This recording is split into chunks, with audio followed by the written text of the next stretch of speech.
Radio UDEM presenta Él Vive, un programa para la vida plena. Él vive aquí.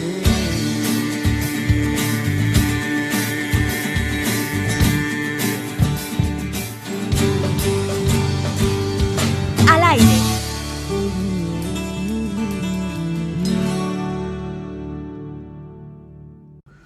Muy buenos días a todos, otro sabadito más en Radio El Vive por la 90.5, Radio El Vive, un programa para la vida plena. Hoy ya semanita de Pascua, ya pasamos lo que es el Via Crucis, todo el tema de la Semana Grande, todo el tema de Semana Santa, y hoy tenemos un tema especial, a lo cual tenemos un gran invitado, pero antes de eso quiero presentar a mis hermanos. Hola, buenos días, Dulce López. Y René Delgadillo. Hoy tenemos un tema especial, como les estaba comentando, pero antes de empezar con ese tema, ¿qué les parece si hacemos una oración? Claro que sí. Bien. Ven Espíritu Santo, llena los corazones de tus fieles Y enciende en ellos el fuego de tu amor. Como les comenté, el tema de hoy es también basado también en el tema de la semana pasada, de lo que es la pasión de Cristo, pero viendo desde la perspectiva de María la Virgen. ¿Qué fueron los dolores que pudo haber pasado María la Virgen durante el tema de la pasión? Y para eso tenemos un experto mariano, un gran amigo de la comunidad, invitado que salió muy caro, la verdad. Ricky Treviño, ¿cómo está, Ricky? Muy bien, Lucho, muchas gracias por haberme invitado. Entonces, Ricky, ¿cómo ves, cuáles crees tú, para entrar de lleno al tema, que fueron estos tres pesares que pasó María la Virgen durante el... Ok, Lucho, mira, para empezar, hablar de María yo creo que es un tema complicado, puesto que el poder hablar en la extensión totalmente de ella, creo que nos quedaríamos siempre muy cortos, hasta la persona más sabia o más espiritual. Pero bueno, intentaré en lo que pueda poder adentrarnos a estos dolores que nuestra Santa Madre vivió cuando ella estuvo aquí en la tierra. Hay 7 dolores que se saben sobre que María tuvo de dolor durante todo el paso de su vida. Sin embargo, por supuesto que debe haber más dolores que no están escritos, pero bueno, son los 7 más importantes. Los quiero mencionar porque creo que es algo clave para todos. El primero, la profecía de Simeón, el sacerdote, el sumo sacerdote del templo, donde María, Joaquín y Santa Ana, sus padres, la entregan al templo a los 3 años y ella está ahí durante 10 o aproximadamente 12 años a la custodia de Simeón. Y él, cuando ya tiene a su hijo Jesús, viene la profecía que le dice que una espada atravesará su alma, que después ella lo entendería en el paso del tiempo. Después viene la huida de Egipto, que pues nos imaginamos el cambiar de país, cambiar de idioma, cambiar de trabajo de un día a otro, pues algo que se dice muy sencillo, pero que es algo muy complicado para una familia con un recién nacido, y que ese recién nacido se te haya revelado que es el Hijo de Dios. Después viene el niño perdido en el templo, donde la misma palabra lo dice. En algún momento ya en la infancia de Jesús se queda en Jerusalén, la familia se va a Nazaret y de repente se dan cuenta que no estaba en la caravana. Entonces es el tiempo de Nazaret a Jerusalén son bastantes kilómetros, entonces para poder llegar de un punto a otro pues era como fácilmente algunos 2-3 días. Después viene el encuentro con Jesús en camino al Calvario, que me voy a ir más rápido para poder dar más punto ahorita adelante. El encuentro con Jesús camino al Calvario, Jesús muere en la cruz, María recibe el cuerpo de Jesús en la cruz, y el séptimo dolor es Jesús expuesto en el sepulcro. Estos dolores, hay una santa que se llama Santa Brígida de Suecia, que nació en los 1300, que ella tuvo revelaciones acerca de la pasión de Jesús, y tuvo revelaciones también de María. Y María le decía a ella que le complacía cuando un alma contemplaba la pasión de Jesús a través de los ojos tanto de Jesús como de ella, para poder de alguna manera consolarlos en ese momento. Entonces, aquí también me voy a ir muy para atrás, porque creo que también es una base importante para poder entender quién es María. En el Génesis sabemos que nuestros padres en la historia es Adán y Eva. Eva era una mujer que era inmaculada. ¿Qué es inmaculada? Es una mujer que no tenía pecado original. Esa es inmaculada. ¿Qué otra mujer en la historia después de Eva era inmaculada? La Virgen María. La Virgen María se proclama el tercer dogma de fe en 1854. El tercer dogma de María es la Inmaculada Concepción, o sea, sin pecado original. Que esto después, 4 años después, en Lourdes, se confirma con la visión de Santa Bernadette cuando le da el nombre de la señora. Entonces, las dos eran inmaculadas. hay una gran diferencia de las dos, tanto de Eva como de María, que ojo, no las voy a contrapuntear, pero es importante el saber y entender porque luego hay una frase que me gusta mucho. Las dos eran inmaculadas, pero la diferencia es que María era madre. Cuando el demonio las tentó a las dos, la diferencia es que Eva no era madre y María sí era madre. Y sabía que si María accedía a la tentación, por lo mínimo que fuera, era separarse de su hijo que era hijo Dios. Entonces no podía permitirse eso. Entonces el dolor de María se acrecienta todavía más que el dolor de Eva en el momento de la tentación. Ya después Eva y Adán desterrados, pues ya tiene a su hijo Caín y Abel. Pero acá era todo el tiempo la tentación. Entonces la mirada siempre estuvo fija, no nada más de la Iglesia Católica y de nosotros como católicos cristianos, sino también del mismo demonio, siempre la tuvo fija, porque sabía que destruyendo a ella podía darle al hijo e intentar que la obra no se diera, o sea, la redención. Entonces, esto era lo importante. Hay algo que dice, Eva dice sí a la tentación. ¿Y qué trae? El fruto del pecado original, que es lo que heredamos nosotros y que por medio del bautismo es borrado. Pero tenemos la tentación siempre de pecar, pero el Espíritu Santo nos ayuda para poder no hacerlo y pues todo lo demás que la iglesia nos da. Y que Jesús nos dijo cuando estuvo aquí en la tierra. Y el fruto de Eva es la muerte.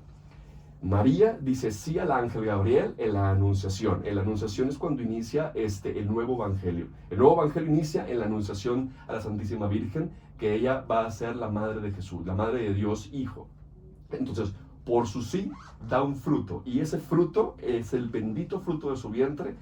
¿Cuál es lo que trae? Trae la vida eterna. Esa es la gran diferencia.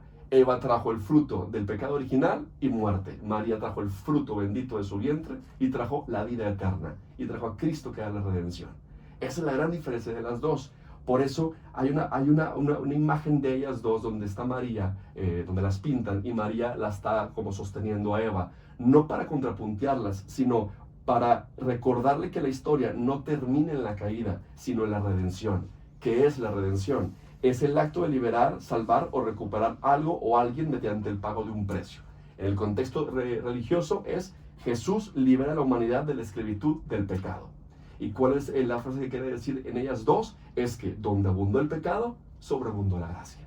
Esa es la diferencia. Entonces todo se hace nuevo en María. En María empieza es la nueva Eva, como muchos teólogos y exégetas la denominan. Entonces, con este preludio nos vamos ahora a durante la pasión de Cristo, que es, digamos, el momento más importante o más difícil, tanto para ella como para él. Y se saben que hay 7 dolores dentro de la pasión de Cristo, pero viéndolo de los ojos de María, ¿ok? Me voy a ir en cada uno y explicando cómo el cometido del demonio siempre era separar de Dios Padre, Dios Hijo y de María, para que no se cumpliera el cometido, que era el Cordero que fuera inmolado y que se fuera la nueva alianza, ¿ok? Entonces, el primer dolor es la burla, el desprecio y el abandono que ella el dolor que ella sentía. Veía burla, desprecio y abandono. ¿A qué se refiere? ¿Dónde están aquellos que curó? Aquellos que alimentó a los 5,000, aquellos que sanó, aquellos que habló, aquellos que acompañó. ¿Dónde estaban aquellas personas? ¿Qué cometido tenía el demonio en esta situación? Era que separara a María de Dios, incitándole un sentimiento que no sea amor puro. Empezar a trabajar con ella con la ira. Ese era el cometido del demonio y el dolor que ella padecía. Sí, como que pasar por la parte de la negación, ¿no? Ya ves que en el tema del dolor se habla de la negación y así, de decir de que, oye, o sea, verdaderamente ya sentir esa parte de su negación, de decir de por qué le está pasando, dices, pues vienes del Domingo de Ramos, vienes que todos lo vienen aclamando y ahora de repente es todos... Crucifícalo, mejor suéltanos a Barrabás. Sí. De que mucha gente lo sigue y demás, y lo que dices, decía María, ¿dónde están todos a los que les hizo milagros? ¿Dónde están todos los que lo acompañaban? Exacto. Y ahí está el cometido del enemigo. Es que ahí es donde entra el dolor. En el cometido del enemigo, para hacer esa separación, el dolor natural que puede tener cualquier ser humano y el cometido o la lucha espiritual, la batalla espiritual que estaba librando la madre y el hijo, los dos. Pero ahorita nos estamos fijando desde los ojos de María. El segundo es la falta de fe, donde María dice, ¿y los apóstoles dónde están? A ver, Pedro lo niega y se va. Judas lo traiciona por 30 monedas de plata y se va. ¿dónde están? Y todos los demás que se peleaban, Juan y Santiago el mayor, se peleaban por el puesto de quién estaba al lado, a la derecha o a la izquierda, y ella siempre al lado. Entonces, el cometido del demonio en este punto era desprecio y superioridad en aquellos que no fueron valientes o traicionaron. Era, tú siempre estuviste y ellos no. Tú eres mejor y ellos no. Ese era el cometido o el dolor que ahí también se iba infiltrando. El tercero es la tortura de Jesús, el ver a Jesús cómo lo iban haciendo un guiñapo, cómo era desfigurado por completo. Creo que aquí pues nadie lo podría soportar, desde luego. Aquí el cometido del enemigo era incitar rabia y sed de venganza. Ella, pues obvio, agarrar algo y por lo menos hacerle daño a alguno de los verdugos para poder liberar esa ira que estaba acumulando a ella. Que reaccionara. Correcto. Que aquí aclarando, estamos hablando de los dolores y de ciertas tentaciones que tiene el demonio contra María. No necesariamente que María haya sentido odio, no necesariamente que María haya sentido enojo contra los apóstoles, simplemente es un dolor de por qué no están aquí, ¿no? Correcto. O sea, ese como le decía, ese es vamos a poner una línea. El cometido del enemigo es todo lo que acabas de decir, el cometido. Exacto. Y ese es el dolor de ella. Digo, también para que los radioescuchas que nos están escuchando no se queden en mente con que María Tenía sintió rabia odio, en su tuvo corazón. rabia. Exacto. Entonces, Pero era lo que buscaba. Exacto, el cometido, la idea de lo que estaba buscando en ciertos momentos, pero María siempre se mantuvo fiel, en silencio, Firme. sufriendo, sí, firme.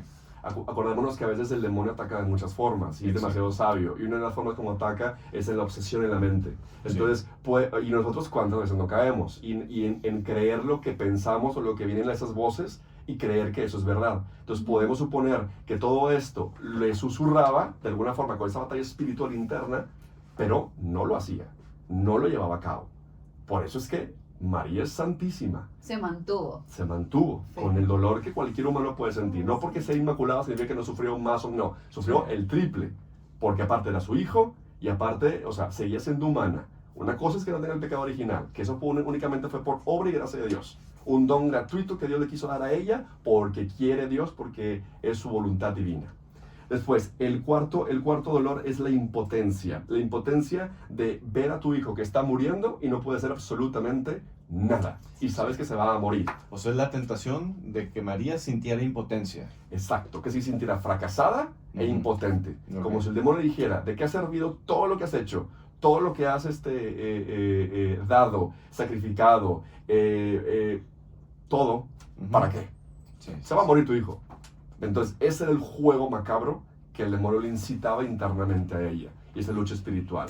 Después viene una que a mí me impacta mucho, que es la quinta, que es la duda de Jesús. La duda de Jesús, donde cuando está Jesús en la cruz, Jesús voltea al cielo y dice en arameo, Eloí, Eloí, lama sabactani. Dios mío, ¿por qué me has abandonado? Entonces, imaginémonos en ese momento, para Jesús el momento de la kenosis. ¿Qué es la kenosis? Es un término teológico cristiano que significa el autovaciamiento o despojo voluntario de Jesucristo de su rango y atributos divinos al encarnarse como hombre. O sea, él se sentía abandono absoluto, pérdida del sentimiento de la unidad con el Padre, pero no de la unidad, no de la pérdida de la unidad. Sentimiento de pérdida de la unidad con el Padre, pero no de la unidad porque Dios Padre e Hijo eran uno solo, pero era el sentimiento de sentirse que lo había abandonado su Padre. Entonces la imagen es, la madre verlo, totalmente, ya ni siquiera sabe quién es, no está irreconocible, a punto de morir. El hijo está empezando a dudar, porque dice, ¿por qué me has abandonado? Entonces el cometido del demonio aquí es saber, si consigo que el hijo dude, y la madre también dude, si la madre la destruyó para que dude y aquí se terminó, el hijo va a ser más difícil que realmente crea que el padre lo ha abandonado. Y aquí está hecha mi misión de que fracase la redención. Entonces, aquí no pierde mucho tiempo, por así decirlo, y es cuando Jesús grita y exclama, todo está consumado. Es sexta palabra y séptima palabra última de Jesús en la cruz. En tus manos encomiendo mi espíritu. Y antes de irnos más adelante, hablando de esa de Dios mío, ¿por qué me has abandonado? Elohim, Elohim, lema sabactani. También está haciendo referencia a Jesús, porque también debemos dejar en claro que no es que Jesús haya dudado, o sea, tal vez sí tuvo un cierto sentimiento de abandono en el momento en el que está en la cruz y es completamente, pero no parte de duda de lo que estoy haciendo, ¿no? Pues, Dios mío, ¿por qué me has abandonado? Hace referencia al Salmo 22. O sea, el Salmo 22 es donde dice Dios mío, y ya vienen unas cosas y hacen referencia justo a Jesús y a lo que tiene que padecer. Entonces, porque alguna vez vi una discusión de que es que tu Dios, quien tú crees que es tu Dios, ¿no? O sea, hablando de Jesús, tenía dudas en la cruz y es no. Les estaba dando una lección a los que sabían las escrituras y decirles, en el 22, al que yo estoy haciendo referencia diciendo esto, se habla de mí. Ok. Está padrísimo ver esa referencia. Es que todo el Antiguo Testamento es toda la palabra es hecha en Jesús. Toda. Sí. Totalmente. De hecho, pongo un paréntesis. Cuando sabemos lo del Monte Tabor, que viene la transfiguración de Jesús, Sí. ¿quién se aparece? Moisés y Elías. Correcto. Entonces, en el Monte Tabor se realiza y se cumple la profecía de Elías en Jesús y la ley de Moisés en Jesús. Ahí se cumplen las dos no cosas. había visto. La profecía y la ley se cumplen en Jesús. Y viene por eso transfigurado y es ese blanco que parece resplandeciente. Entonces, buen punto. Después viene la sexta, que es la injusticia. La injusticia de la madre al ver a su hijo es el cordero limpio, no ha hecho nada. Liberan a una persona que había matado a otro judío. ¿Cómo es posible que al mío me la hagan, o sea, se vayan al extremo? Sí. Entonces viene esa injusticia y es donde viene la tentación. Vamos a la otra parte, el cometido del enemigo.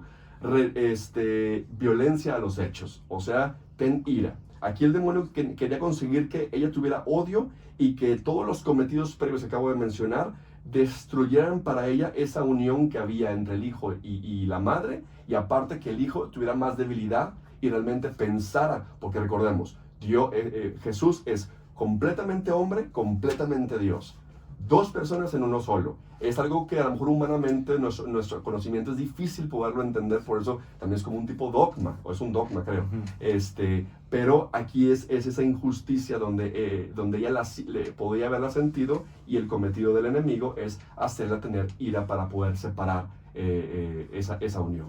Sí, o sea, ahí como comentas, o sea, sí es un dogma, o sea, como católicos, creemos que en la persona de Jesús no es que sean dos personas, hombre y Dios, o sea, no son dos personas las que conviven en el cuerpo de Jesús, sino que Jesús es completamente hombre y completamente Dios, como sé que estás comentando.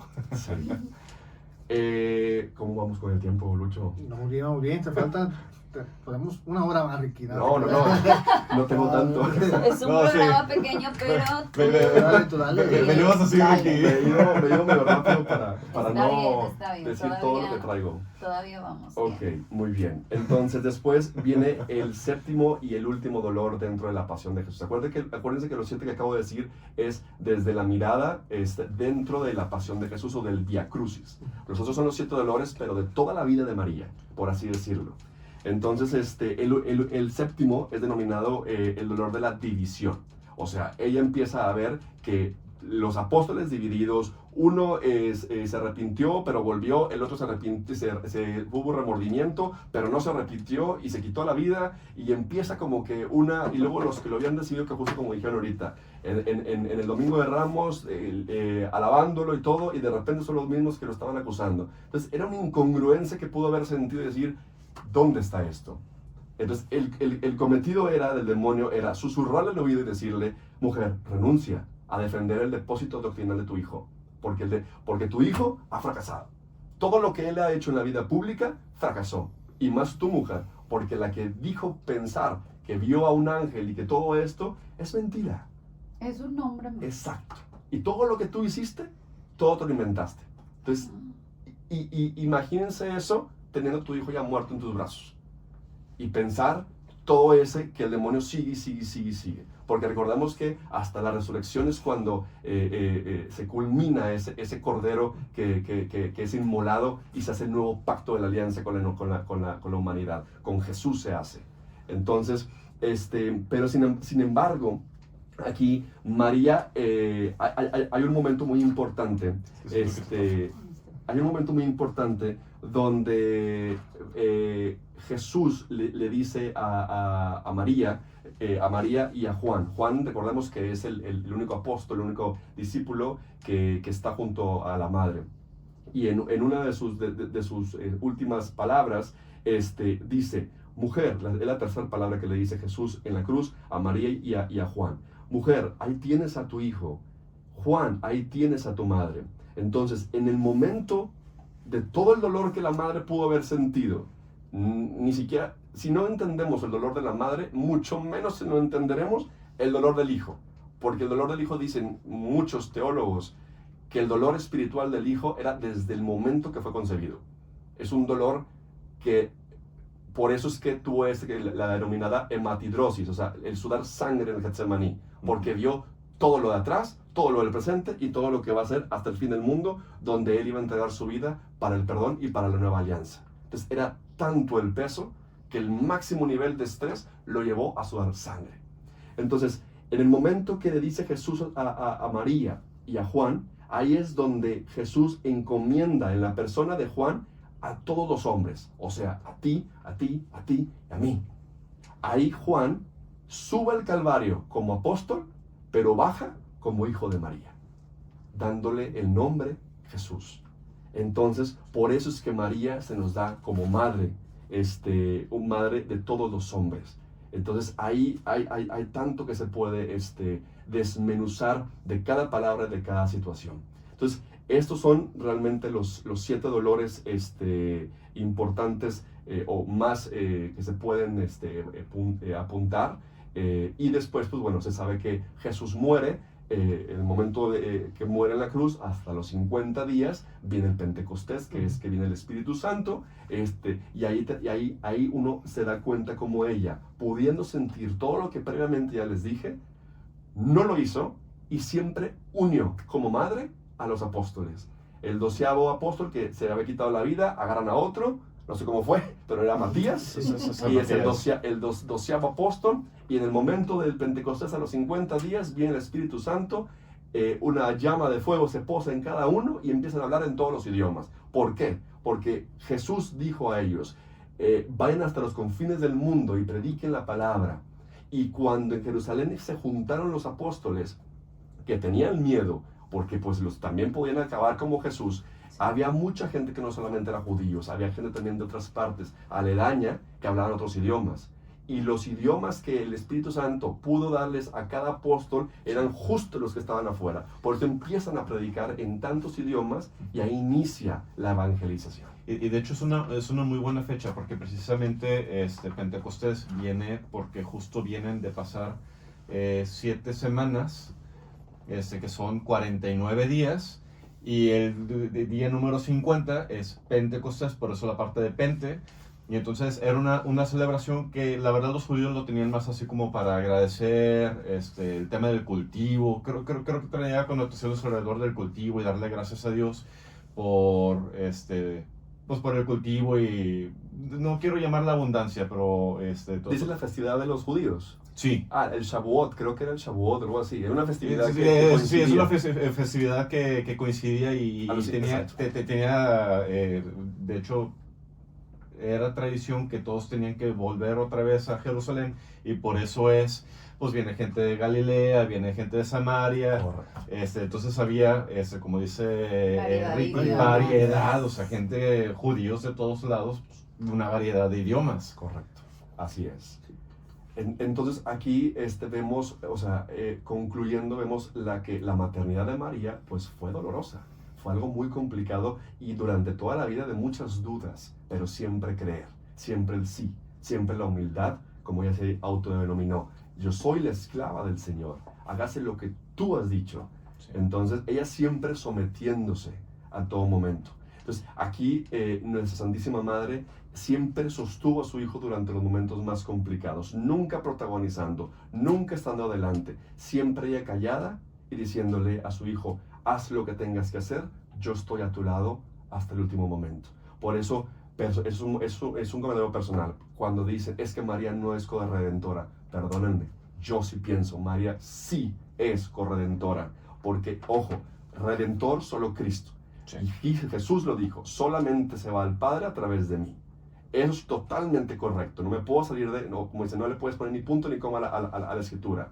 Sin embargo, la corredentora es la persona que ayuda, alguien que está al lado de la persona protagonista. Siempre atrás de ella, como estuvo su padre adoptivo San José, siempre atrás, pero el principal siempre Jesús. Pero ella corredentora en todo este plan de salvación y de redención de la humanidad. Ahorita que me estoy acordando de la película de la Pasión de Cristo, donde están flagelando a Jesús, y hay una imagen donde va corriendo, en este caso el diablo, enfrente, y va agarrando un bebé. Y del otro lado está María viéndolo, como que ahí me acordé mucho todo el tema del dolor, donde el diablo está diciendo, mira, yo sí cuido a mi bebé, y tú puedes cuidar a tu bebé. Ahí en ese momento la quería hacer dudar de que, oye, ve, es dolor. Pero como dices tú, ella no dudó. La verdad, el tema está genial lo que nos estás diciendo, pero algo que me llama mucho la atención es que ella no duda. Ella es, Señor, si yo voy a vivir esto por ti y para ti. Ya está. Y hay una frase que me hizo un padre, me dijo una frase que a veces me da risa, pero me risa de alegría, que me dice, si no te hace caso Jesús, dile a su madre. Acúsalo con tu mamá. Por eso es intercesora. Por eso Ajá. muchos hermanos separados dicen, ella no es intercesora, ella no es coprotagonista, corredentora, ella no, siempre haciéndole a un lado. Pero como también un santo, no recuerdo quién fue el que dijo, no te preocupes de amar tanto a María, no la vas a poder amar más que su hijo Jesús. Entonces, ¿qué persona, o sea, nosotros mismos, no vamos a querer que un amigo ame a nuestra propia madre biológica? Claro. Y estamos hablando de la madre de Dios. Entonces, por ende también dicen, ella no es madre de Dios. O sea, perdóname, pero Jesús es el Hijo de Dios. Por lo tanto, quieras o no, es madre de Dios. Entonces, la carrera que tú tengas, te van a identificar. Ah, tú eres la hija, o sea, tu mamá tú eres madre, ¿cómo dice? Tú eres madre del doctor, tú eres madre del ingeniero, tú eres madre de esto, porque te asocian con lo que tú has hecho en la vida. Entonces, o de lo que se desarrolló el hijo o la hija. Entonces, aquí es eso. Ella es madre de Dios porque engendró y porque dio un sí. Que es algo que pelean de repente mucho los hermanos separados, diciendo así como de, pero es que María no es la madre de Dios, pero es que hay que decir, o sea, Dios sí ya existía, no desde el principio, o sea, viene, en el principio era la palabra y la palabra era Dios, o sea, ahí ya se ve la figura de Jesús en esas primeras líneas de los evangelios, creo que incluso desde Mateo viene, y lo que es hacerles entender es que es una engendrar, ¿no? Que se hace carne, no verdaderamente que le esté dando, que esté creando a Dios en su vientre, simplemente viene Dios a crecer, a tomar forma humana y crecer, y por eso la conocemos como la madre de Dios, no con la creadora de Dios. Es la madre porque estamos viendo que es la mamá de Dios, que es Jesús, ¿no? O sea, pero sí, hay debates por ahí con... Es la madre del Hijo hermanos de Dios. O sea, pongamos ese pronombre, es del Hijo de Dios, es la madre. Entonces, porque tengamos en cuenta esto, o sea, como les dije al principio, por eso lo puse como una base, Eva ya era inmaculada. Eva era una mujer que era, digamos, que tenía varias virtudes que Dios le otorgó. Y también María. Sin embargo, las dos tenían libre albedrío. Y las dos podían decir sí o no. Y una dijo sí para la tentación, y la otra nunca lo dijo. Sí. Y eso la hace distinta. Y hace una nueva alianza. Por eso también a María se le ve como la nueva arca de la alianza. Cuando era lo del tabernáculo con Moisés, el arca de la alianza, adentro estaba las tablas de Moisés, de la ley, el báculo de Aarón y el maná. Que era donde Dios habitaba, era adentro el arca de la alianza en el santo de los santos. Y que solo entraba un sacerdote una vez al año a hacer todo el rito que tenían que hacer los judíos. Entonces ahí habitaba Dios, porque Dios quería habitar con los hombres, estar en la tierra. Era una forma coloquial de decirlo.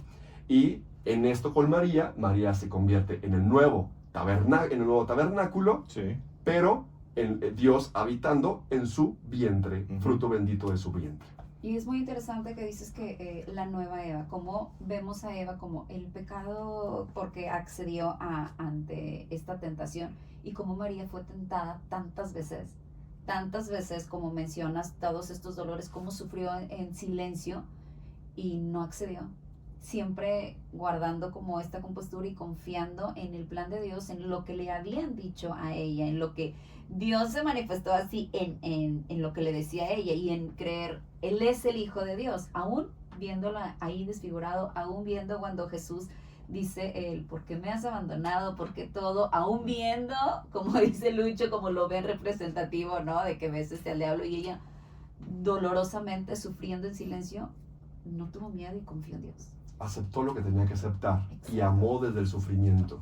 Esa palabra es tan fácil de decir, pero es sumamente complicada de hacer la realidad. Amar desde el sufrimiento, porque nosotros todos estamos tentados en cualquier momento, pero amar desde el sufrimiento y eso que sufrimos todas las personas, poderlo entregar dentro de la pasión de Jesús para poder imitarlo en cierta medida, muy por debajo de lo que podamos hacerlo, pero en cierta medida poder ofrecer nuestros sacrificios para lo que Él sufrió, es una forma de unirnos con Él y también con la Madre. Y confiar, porque muchas veces sufrimos y lo soltamos.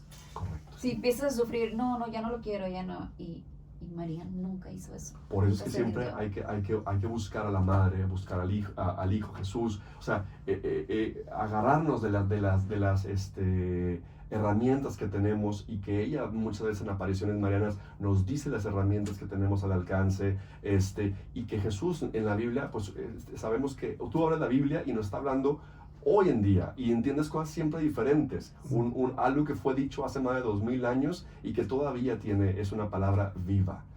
Y ya con esto, sí, ya termino con esto. Sí. Una parte, No, dale. Con esto voy a terminar. Yo quiero corregirme a mí mismo. Dale. Ya, con eso termino, porque me gustó mucho, porque es nada más uniendo lo de Juan cuando la da por madre a María y a todos los hombres. Recordemos cuando se aparece en Guadalupe, en México, en el año 1561, Juan Diego, en el Nicalmolpogua, que es el náhuatl, que es aquí cuenta o aquí se narra, es el significado en español. Hay una parte donde es un diálogo entre Juan Diego y la madre, y es y me gusta mucho porque creo que todo mundo deberíamos de tenerlo tatuado en el corazón en los momentos de dificultad.